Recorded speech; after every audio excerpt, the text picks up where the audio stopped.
about Republicans, for example, it seems like they see what they want and they just go after it. Well, they've passed one significant piece of legislation since they've been, for all the hoopla, they haven't actually codified and institutionalized much of anything. They have poured a huge amount of money into ICE and their immigration agenda.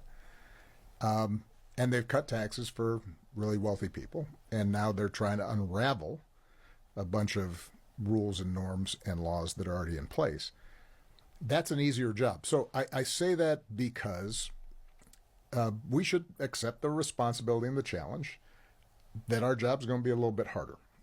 Because in order for us to get stuff done, like let's say the Affordable Care Act, well, we've got to cobble together a majority, and we've got to persuade, and we've got to convince.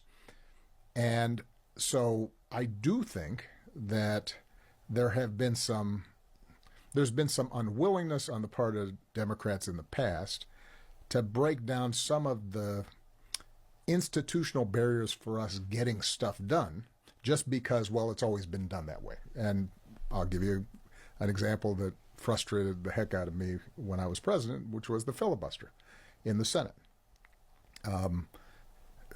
The Senate is already structurally skewed and anti-majoritarian, right? It's hard for majorities to get stuff done, whether it's trying to pass civil rights legislation in the 60s or trying to get gun control legislation or what have you, because even though majority of people support it, Delaware and Wyoming have the same number of senators as California, right? All right, so that would require a constitutional amendment. You then compound that with a filibuster, and the truth is that Democrats for some time have been traditionalists in wanting to preserve that, when it blocks us from making government effective, which in turn makes people feel like government is corrupt and not caring about them. Which lends itself to the kind of, it gives folks like Trump an opening, right?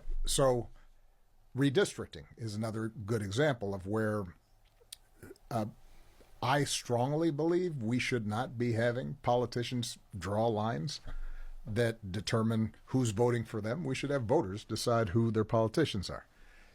And I've worked with Eric Holder to help set up the terrific work that the